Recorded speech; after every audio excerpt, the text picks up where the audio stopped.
guys, happy last Friday of the year!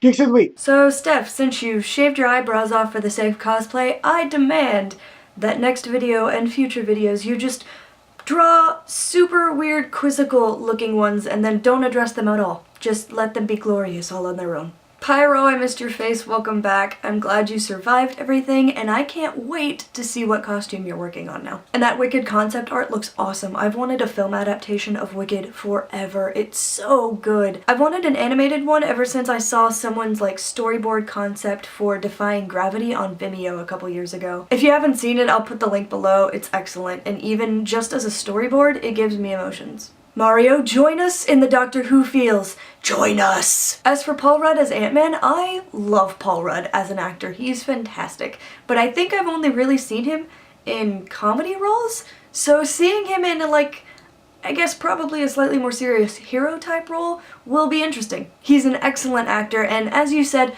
Marvel has done really well in their casting so far, so I have hopes that he'll do well. Alright, since this is my last video of the year, I figured I would do a review sort of thing of the geek-tastic things that happened in 2013, but you know I have to talk about the Doctor Who Christmas special first. And since I'm sure I'm gonna have a really hard time keeping it spoiler-free, I'm just gonna put the time right here that you should click on if you don't want to hear anything, or if you don't watch Doctor Who and don't give a crap. Alright, I hope you've skipped if you want to or need to, because here comes the Who. So I'm not actually sure if I loved the episode as a whole, but there were definitely moments that I absolutely loved. I'm gonna have to watch it again after a little time has passed. I enjoyed the initial discovery of the truth filter in the land of Christmas, and I love that the crack came back, and that Moffat brought back several storylines from Eleven's run, like River's kidnapping and the purpose for it,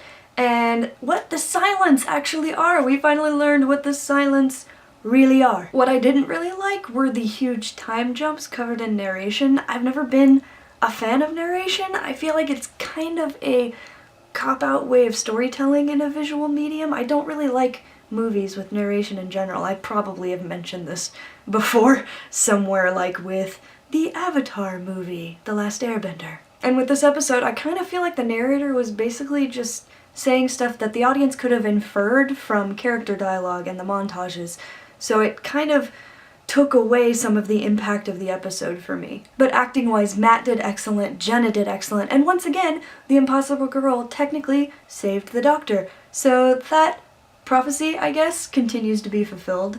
Although the fact that he was out of regenerations kind of confused me, because I never considered the tense halted regeneration to be an actual use of a regeneration. I thought it had reversed itself.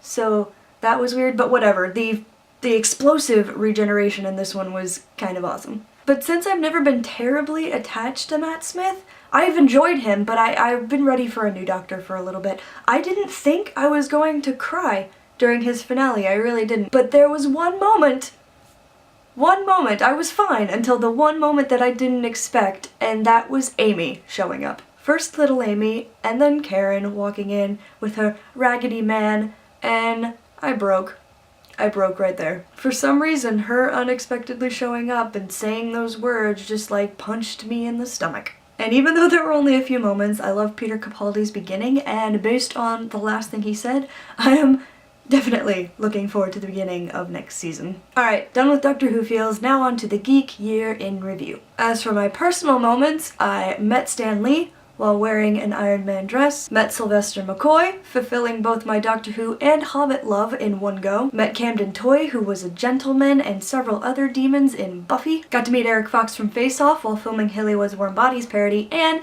got to go on a real pirate ship while filming their Pirates of the Caribbean parody. Was about 10 feet away from Johnny Depp for a Lone Ranger Q&A. I went to Kamikaze for the first time and got to hang out with all the awesome Fangasm people there, and I met Pyro and Mario, completing my meeting of all the geeks, and hopefully next year we'll be able to up the ante or something and all meet at once. I discovered League of Legends, which kind of took over my life when I didn't have work, and I finally started playing Dungeons and Dragons. And last but definitely not least, I worked on 4 feature-length films, and I met some amazing people and had amazing experiences, and I hope I get to work with some of these people again. And as for general geek things that 2013 brought the world, 50th anniversary of Doctor Who, and a new Doctor who I am looking forward to, Bat Kid saving the day in San Francisco, which if you didn't hear the story, you need to. I'll find a link to one of the stories and post it below because it's